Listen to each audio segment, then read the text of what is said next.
Ayer veíamos de forma genérica las discípulas. Mateo nos cuenta siempre el lunes de la octava de Pascua el episodio de estas dos comitivas, ¿verdad? Que reflexionábamos un poquito ayer, que salen del sepulcro. Una comitiva que lleva una mentira y una comitiva que lleva una verdad. Una comitiva que trae el anuncio de la vida y el otro una comitiva pagada para que se pueda mentir. Hoy pues les planteaba yo en este itinerario pequeñito que estamos haciendo de la octava de Pascua, que fijáramos la mirada un momento en María Magdalena. Algunas cosas previas que habría que decir de María Magdalena, y es que es de Magdala.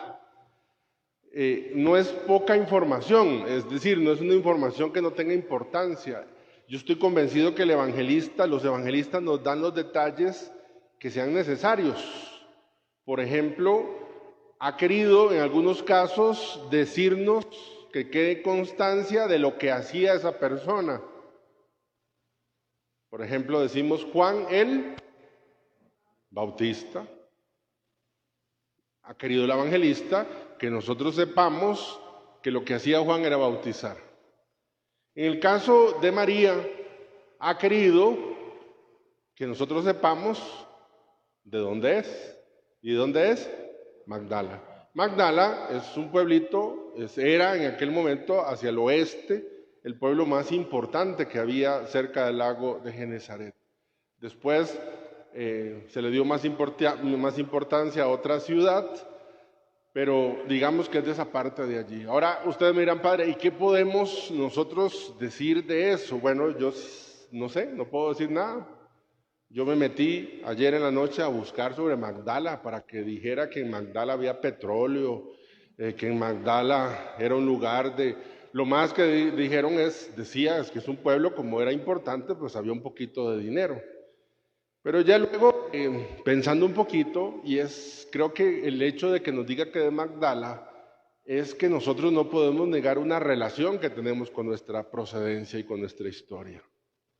Yo estoy claro que si algún día hablan con algunos compañeros del colegio mío, seguramente ustedes se van a decepcionar de mí. Y eso no me importa. Me gustaría mucho que hablaran para que, si es necesario decepcionarse de Toto, mejor glorifiquen a Dios por lo que Dios puede hacer de una persona. Tampoco es que qué bruto, que qué obra más carga hizo el Señor, ¿verdad?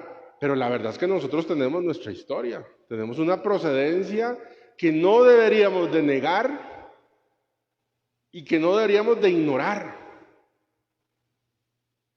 ¿Qué sabemos de Magdala? Yo no sé nada, no sé si alguien podrá saber algo de Magdala, pero sí nos está diciendo que hay una relación con ella. Y que a veces nosotros nos podemos, desgastar, tratando de que mi historia presente no se sepa nada de lo que yo fui o de lo que yo hice, y eso es un desgaste tontísimo. Yo fui promotor vocacional casi 10 años y un aspecto sumamente importante es que la persona que llegaba allí a discernir su vocación tenía un Magdala. Y a veces era muy bueno, es una familia muy estable, otras veces no era tanto. A veces era un pasado, ¿verdad?, sumamente complejo, unas cosas sumamente vergonzosas. Imagínense que a veces llegaban muchachos sapricistas. Imagínense, ¿verdad? Entonces, miren que uno no puede negar entonces que es de Magdala. ¿Cuál es su Magdala? No lo niegue. Si es vergonzoso, no se sienta orgulloso de eso. Pero qué rico es poder decir como Pablo, yo que traicioné al Señor, yo que fui un perseguidor y el Señor tocó mi vida y ahora es una vida distinta. Porque entonces habría que afirmar lo segundo que podemos saber de la Biblia. Y la Biblia nos dice que de María Magdalena el Señor sacó 7 demonios. San Gregorio, cometió un pecadillo, seguro más, pero quiso que porque había mucho enredo de las Marías que aparecían en la Biblia, entonces él empezó a predicar como si fuese una sola. Y eso nos quitó riqueza. Ya después los biblistas siguientes han diferenciado. Pero una cosa que no podemos negar es que de María Magdalena el Señor sacó 7 demonios. Y otra cosa que no podemos negar, porque lo dice la Biblia, es que María seguía al Señor y le servía con los bienes. Y yo veo estas cosas juntas. 7, si se recuerdan que es plenitud. Lo que está diciendo Juan es que María había sido tomada, o su vida estaba abocada a servir al mal. 7 demonios. Y luego dice que con su vida y con sus bienes servía al Señor. Es una maravilla. Una maravilla. Quiere decir que en la vida de las personas, la gracia tiene la última palabra. Bueno, la gracia que necesita de mi libertad para yo dejarla actuar. Porque si al final mi libertad le dice a la gracia no, la última palabra la tuvo mi libertad. Pues aunque el Señor nos mostrara y nos regalara su misericordia, como lo está haciendo ahorita en esta Pascua, nosotros le podemos decir que no a la gracia de Dios. ¿Cuántos demonios el Señor ha sacado de usted? Y ojalá que podamos nosotros volvernos a servir al Señor. La otra cosa es que no podemos negar que María Magdalena estuvo al pie de la cruz. Juan lo dice, enumera, estaba María, la madre del Señor, María y María la de Magdala, ¿verdad? Y en el mismo capítulo 19, en los mismos versículos donde nos menciona que Jesús expiró, ahí nos menciona que estaba María. Es decir, ¡qué belleza! ¡Qué belleza es saber que nuestro Señor Jesucristo, aquí en la cruz, cuando volvió a ver hacia abajo, evidentemente sabemos que vio a su madre porque le habló a ella y a Juan, pero que unos segundos antes de morir, también cruzó la mirada, ¿con quién? Con María. Es decir, padre, ¿y usted cómo lo sabe? Estaba al pie de la cruz. Estaba al pie de la cruz. No es poca cosa estar en el momento, de los momentos de mayor abandono, como vivió nuestro Señor Jesús al pie de la cruz. Y sabemos bíblicamente, por lo menos en la secuencia del relato, que fue la primera en ver a Jesús resucitado. Yo lo digo, tenía lógica.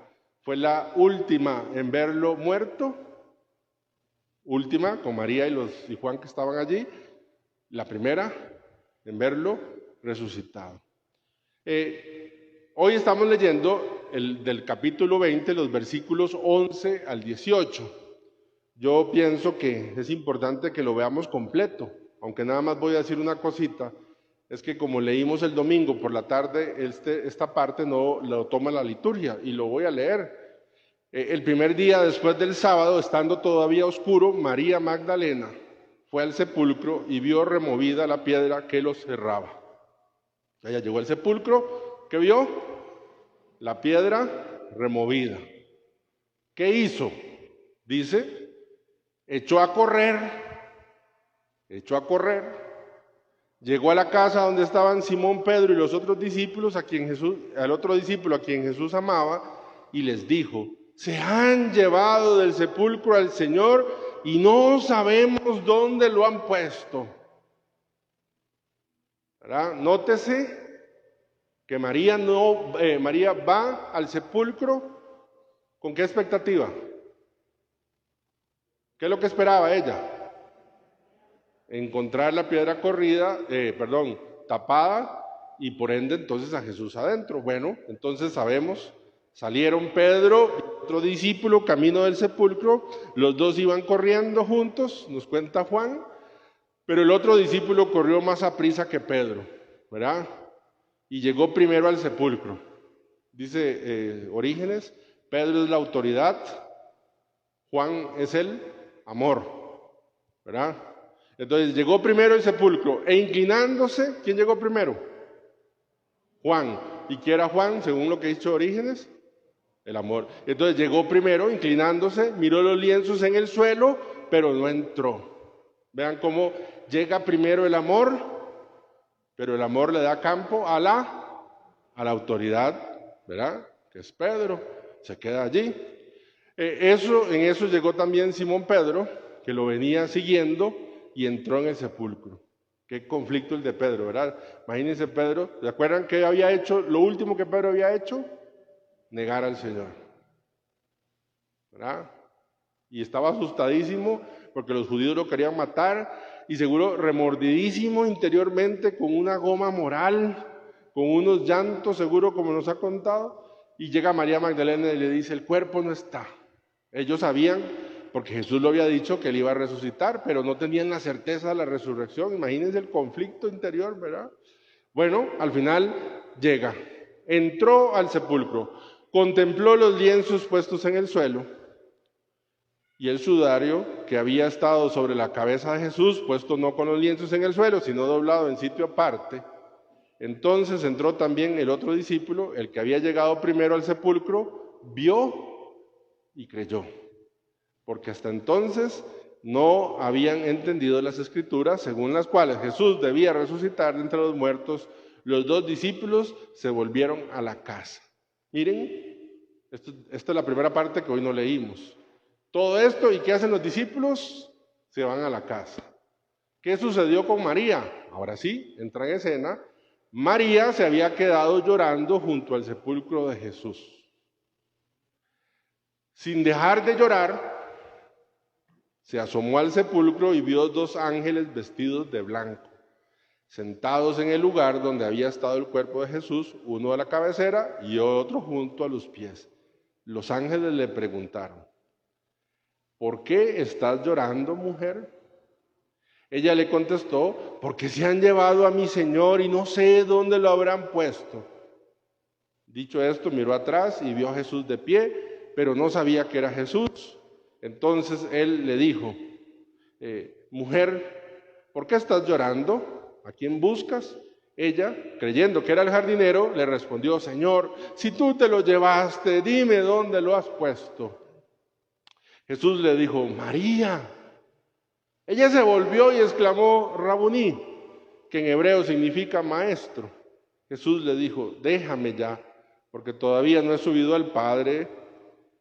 Ve a decirle a mis hermanos, subo a mi Padre y a su Padre, a mi Dios y a su Dios. María Magdalena se fue a ver a los discípulos para decirles que había visto al Señor, para darles su mensaje. Entonces, ¿cuántas veces fue al sepulcro María ese domingo?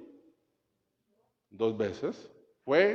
Salió corriendo a decirle a Pedro y a Juan, regresó, se encontró con Jesús resucitado, ¿y qué va? Y otra vez a decirle a Pedro que no viene al caso. Por ejemplo, riquísimo, no, suéltame, déjame, ¿verdad? Una de las frases más complicadas de la teología de San Juan, pero no quisiera yo meterme allí, solo en un detalle. Entonces él le dijo, miren lo que le dice, le hace 2 preguntas. Mujer, ¿por qué estás llorando? ¿Y a quién buscas? Le pregunta por 2 verbos, llorar y buscar. Me atrasé porque había hecho alguna diapositiva y me puse a leer ahora antes que llegué a hacer las compras y me quedé con el texto llorar y buscar, llorar y buscar. De eso le preguntó el Señor a María, llorar y buscar. ¿Por qué estás llorando y a quién buscas? Es decir, en la aparición de la primera persona a la cual Cristo resucitado se le apareció, le pregunta, ¿por qué lloras y a quién buscas? A mí inmediatamente, pues, mi corazón me hizo pensar en San Agustín, ¿verdad? La frase que conocemos, creo que de memoria, nos hiciste, Señor, para ti, y nuestro corazón está inquieto hasta que descanse en ti, ¿verdad? ¿Qué buscas? Perdón, sí, ¿qué buscas? ¿Qué buscas? Ana, ¿qué buscas? Ay, yo busco que mis hijos me amen, yo busco que mi esposo esté feliz, yo busco que mi esposa esté feliz, yo busco. ¿Qué buscas? Y la pregunta que Jesús dijo fue, ¿a quién buscas? Santa Teresita del Niño Jesús dice, Señor, que nunca busque nada fuera de ti, y si lo llego a buscar, que no lo encuentre. ¿Verdad? ¿A quién buscas? Y el segundo verbo, que para mí es, digamos, esencial, le pregunta, ¿por qué llora? Yo le pregunto a usted, ¿por qué llora María Magdalena?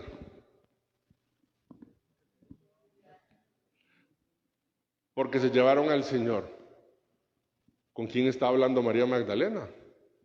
Con el Señor, pero María Magdalena seguía llorando. ¿Por qué llora entonces? Porque no lo reconocía. Muy bien. ¿Y por qué no lo reconocía? Bueno, en la teología dice que hay una continuidad y una discontinuidad, la continuidad del cuerpo resucitado. Vieran las discusiones que no me voy a meter aquí ahorita, pero ¿por qué no? Algo más sencillo y más práctico. Y yo se los voy a decir para poder avanzar con la celebración. María no lo reconoció porque previamente se había hecho una idea de cómo tenía que encontrarlo. ¿Estoy claro? No lo reconoció porque previamente se había hecho una idea de cómo tenía que encontrarlo. Es más, voy a decir algo más todavía. Ella pensaba que se iba a encontrar con el cadáver de Jesús. Y se había hecho la idea que se lo iba a encontrar allí. ¿Y con quién estaba hablando? ¿Con un cadáver? No, estaba hablando con Cristo vivo. Y esto pasa siempre en la vida espiritual. Yo lo percibo en mi propia vida siempre y también en la gente que acompaño. Tengo bendiciones mayores que no logro ver porque estoy esperando que las bendiciones sean como yo me las imaginé. En el tiempo que yo me las imaginé, de la forma que yo me la imaginé.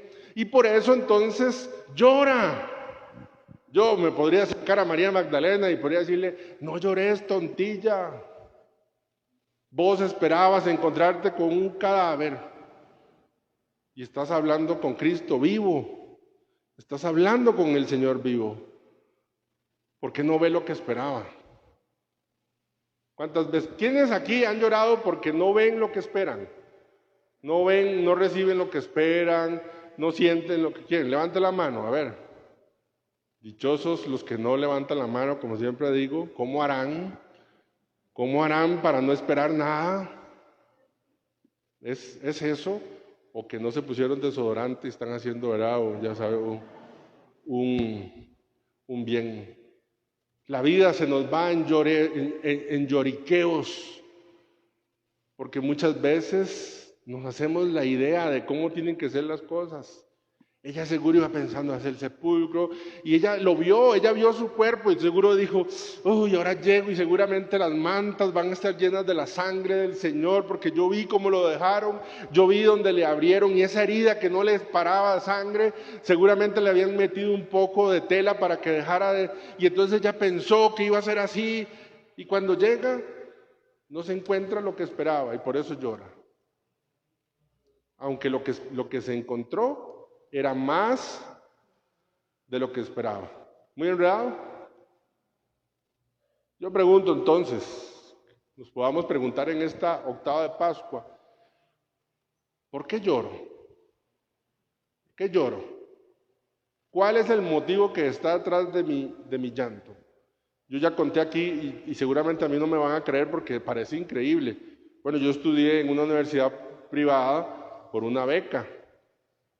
Y un día, a la hora del almuerzo, estábamos en un pollito, una mesita, y llegó una muchacha llorando, lloriqueando así con los ojos llorosos, ¿verdad? Y entonces dice, así llorando, ¿verdad? Disculpen, dice, alguien de los que está aquí reza. Yo, primero me dio un poco de miedo, ¿verdad? Pero, y yo levanté la mano, digo, ¿yo te puedo ayudar en algo? Entonces se me arrima y dice, sí, es que yo quiero pedirle un favor, dice, es algo muy importante para mí. Yo dije, Santísima Trinidad, ¿qué habrá pasado? Y entonces me dice, es que hoy en la mañana mi mamá me dijo que mi papá me iba a regalar un carro. Y es que yo quiero que sea el carro que yo quiero, que no me regale otro que yo no quiera. De verdad, uno dice esto. Yo volví a ver si será una cámara escondida aquí, ¿verdad?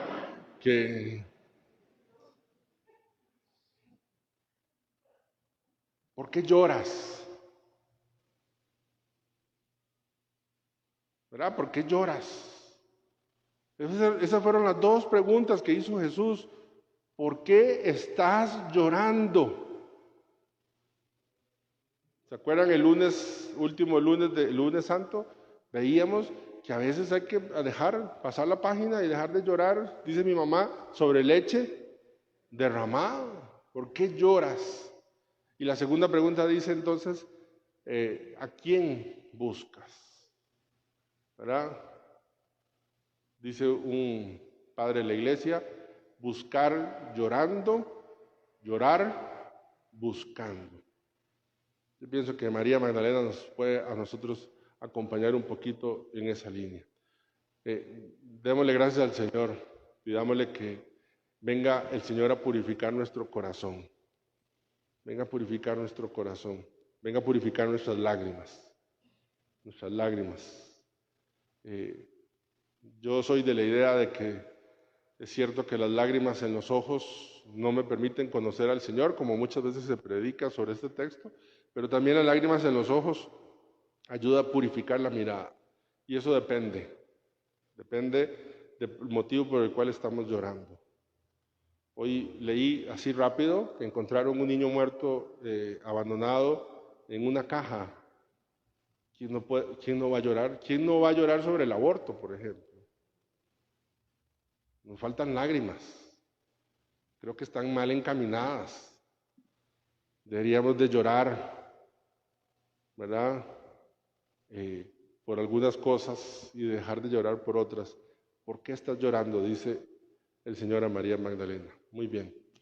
Que el Señor nos conceda la gracia de encontrarlo ahora aquí, vivo y resucitado, y que en la vida las bendiciones no las esperemos como nosotros quisiéramos, sino como el Señor nos las quiere dar. Lloramos a veces y eso nos impide ver una bendición mayor, más grande, ¿verdad? Y en gloria al Padre, al Hijo y al Espíritu Santo.